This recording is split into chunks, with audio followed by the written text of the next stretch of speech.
Tadi pertanyaannya adalah, apakah ada jin yang menguasai satu daerah, satu pulau, atau bahkan satu negara? Ya, ada. Kalau di Tantrayana kanan makan tumbuhan, di Tantrayana kiri makan hewan, dan akhirnya hewan tersebut Dinaikkan levelnya. diganti dengan manusia. Makan mayat. Dan apakah sekte Tantrayana sampai saat ini masih eksis?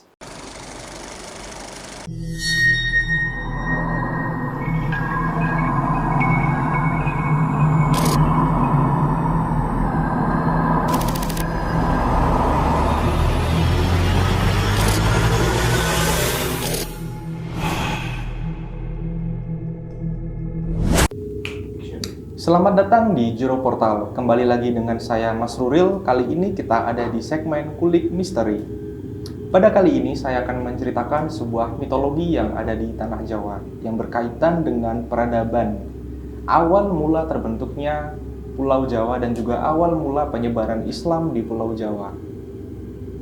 Pada awal kisah diceritakan Turki Utsmani mendapatkan mimpi untuk menyebarkan Islam di tanah Jawa.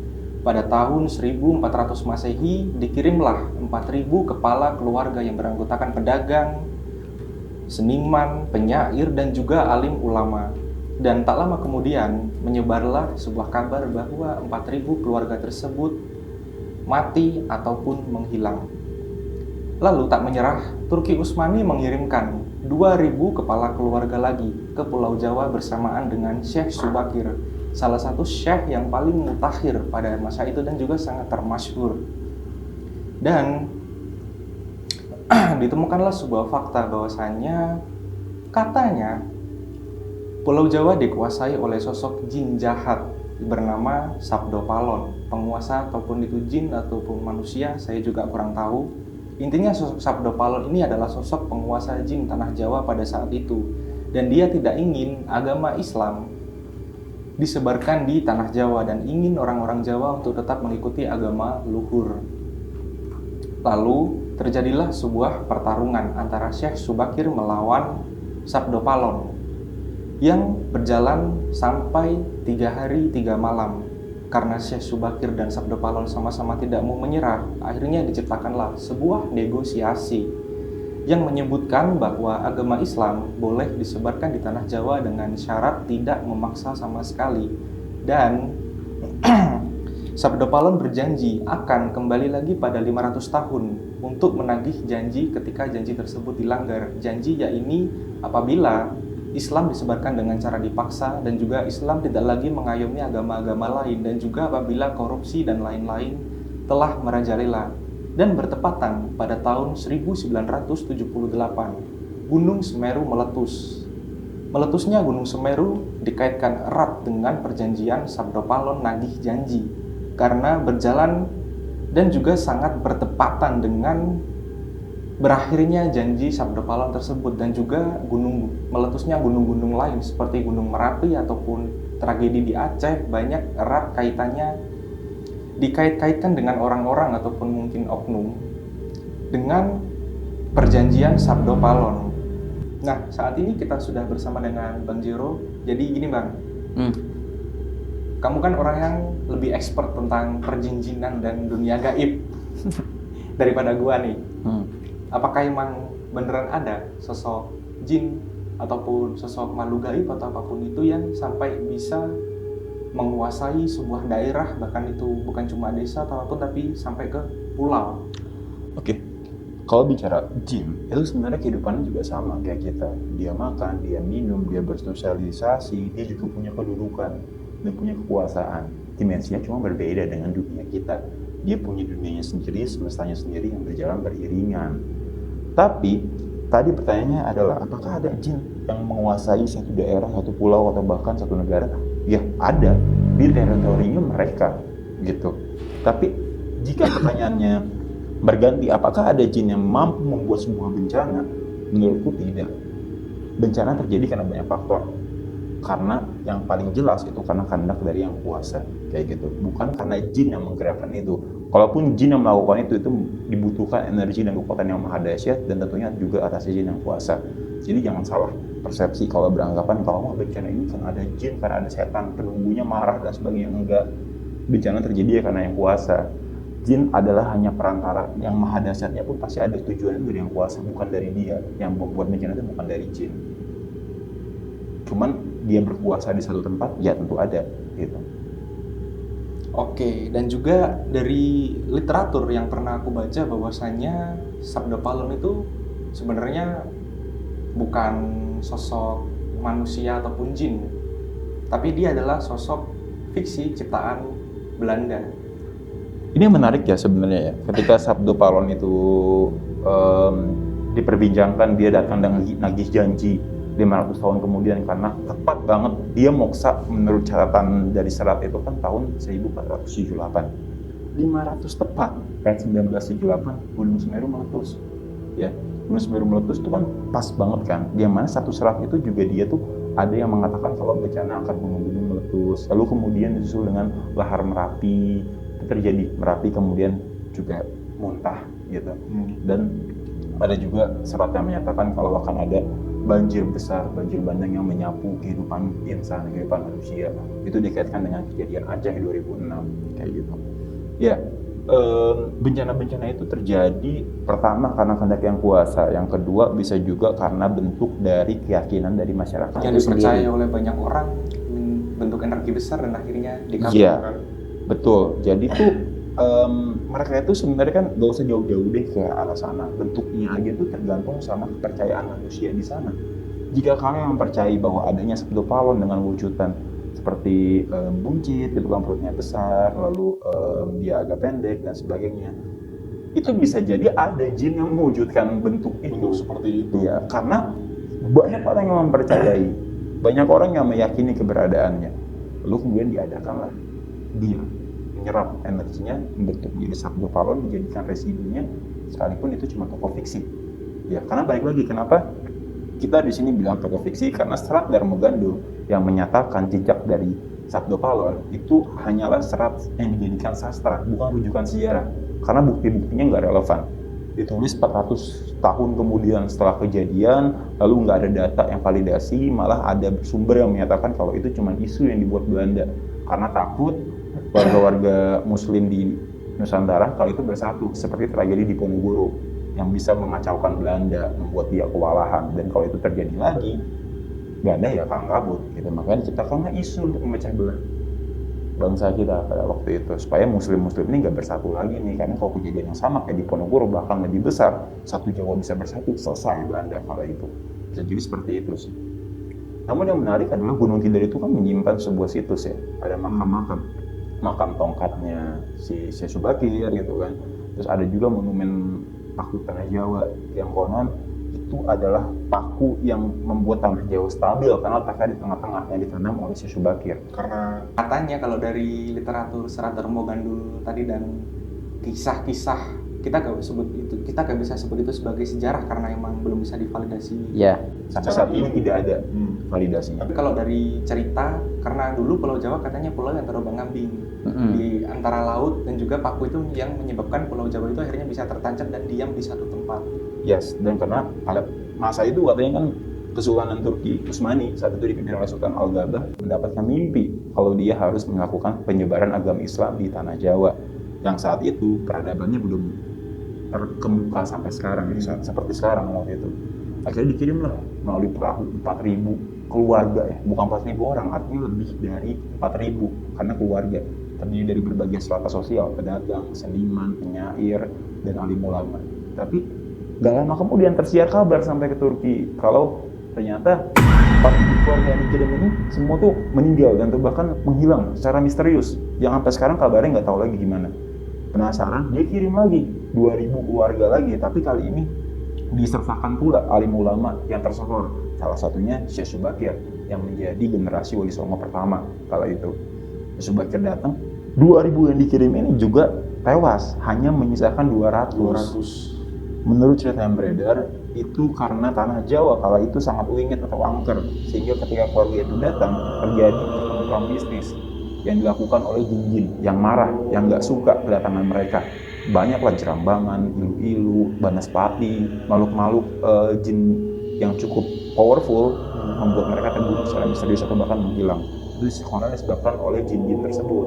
Sehingga Syekh Subakir datang, dia sampai meruqyah satu pulau dengan menanamkan tongkat. Pertama kalau nggak salah dia menanamkan batu raja dulu. Batu raja ditanam, itu tuh langsung mengeluarkan energi luar biasa yang membuat jin-jin ini pada kabur-kabur, nggak kuat, kabur pindah ke Gunung Semeru, ke Merapi, ke tempat-tempat lain kayak gitu. Sampai akhirnya Sabda Palon ini sosoknya yang dijuluki sebagai Danyal atau penguasa.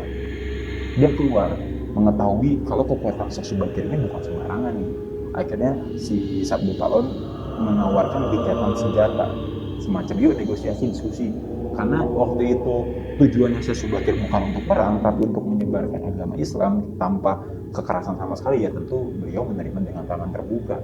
Terjadilah diskusi di Gunung Tidar. Diskusi di monumen ini dicatatkan, tadi udah disebut oleh dirimu kan, ada dua kesepakatan. Yang pertama adalah Syekh Subakir diizinkan untuk menyebarkan agama Islam tanpa paksaan.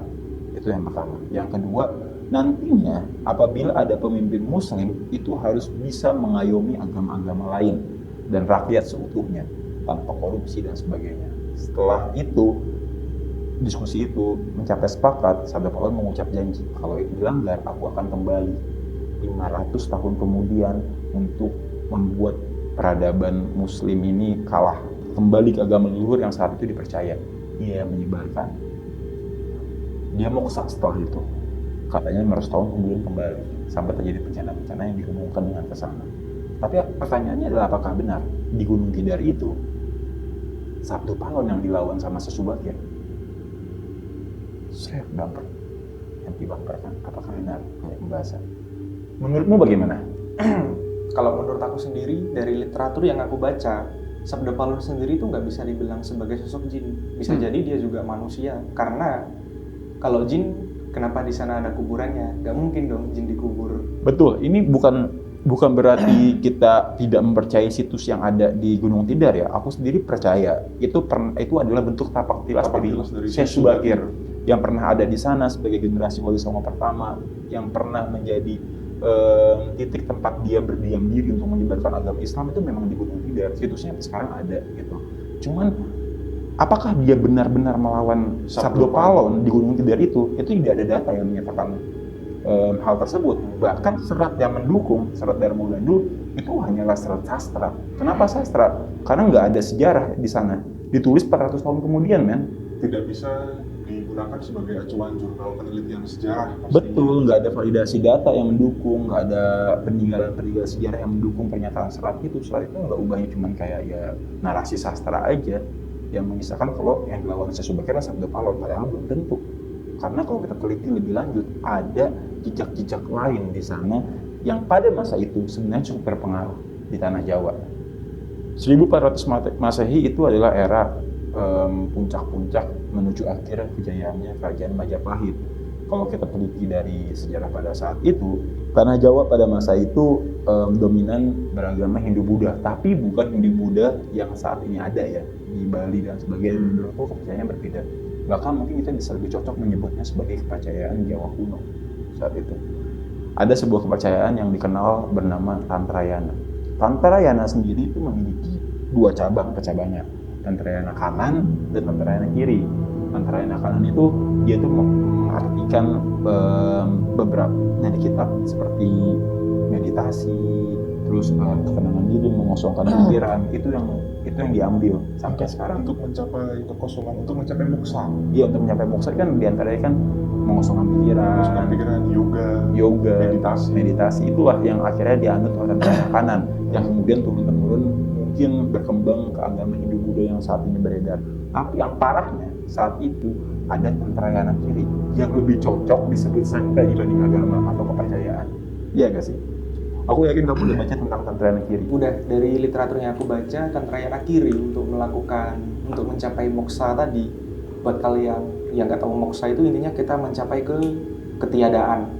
Iya, berpindah raga ke tempat lain. Literal itu sebuah pemahaman, mungkin kalau bagiku itu pemahaman filosofis sih, yang mana kita tidak lagi bergantung pada dunia dan lain-lain dan menuju kekosongan.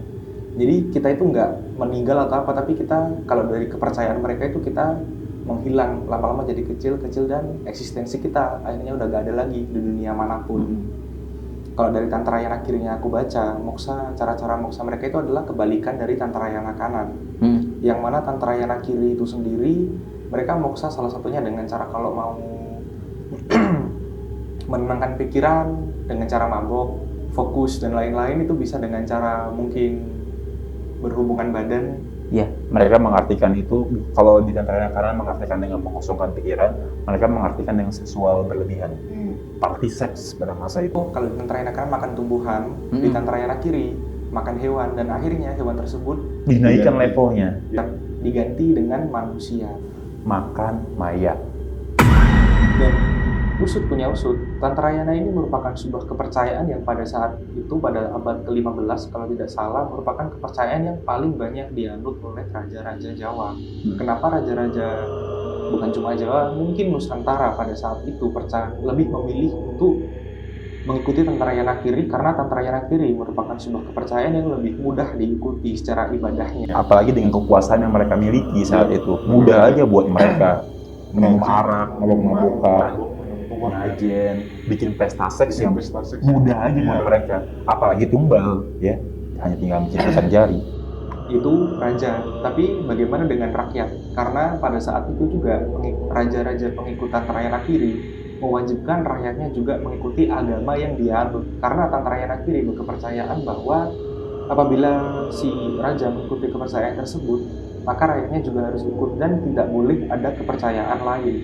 Tantrayana kanan kiri mempercayai kalau nafsu harus dilawan dengan nafsu, kemarahan harus dilawan dengan kemarahan, kekerasan harus dilawan dengan kekerasan. Dan berlaku sampai sekarang, kejahatan masih lawan. Dan juga raja-raja pengikut Tantrayana ini udah ada sejak dulu, dan mungkin kalau tidak salah pada abad ke-6 berawal dari India hingga akhirnya ke sini. Tantrayana itu sendiri merupakan kepercayaan gabungan antara Hindu-Buddha, tapi Hindu-Buddha Tantrayana ini bukan Hindu-Buddha yang kita temui saat ini yang ada di Bali dan daerah-daerah lain. Betul, bukan ya, beda ya. Jangan diartikan Tantrayana itu adalah kepercayaan Hindu-Buddha. Jangan kalian pikir orang Bali makan orang. Enggak gitu ya, beda. Pengikut Tantrayana ini, ajaran Tantrayana ini bertahan sampai pada abad ke-15 pada akhir kepemerintahan Majapahit, yakni di Brawijaya V. Dan apakah sekte Tantrayana sampai saat ini masih eksis? Nantikan di video selanjutnya. Dan jangan lupa untuk beli buku Di Ambang Kematian yang saat ini sudah ada di toko-toko buku terdekat di kota kalian, dan jangan lupa untuk like, comment, share, and subscribe. Sampai jumpa di video selanjutnya.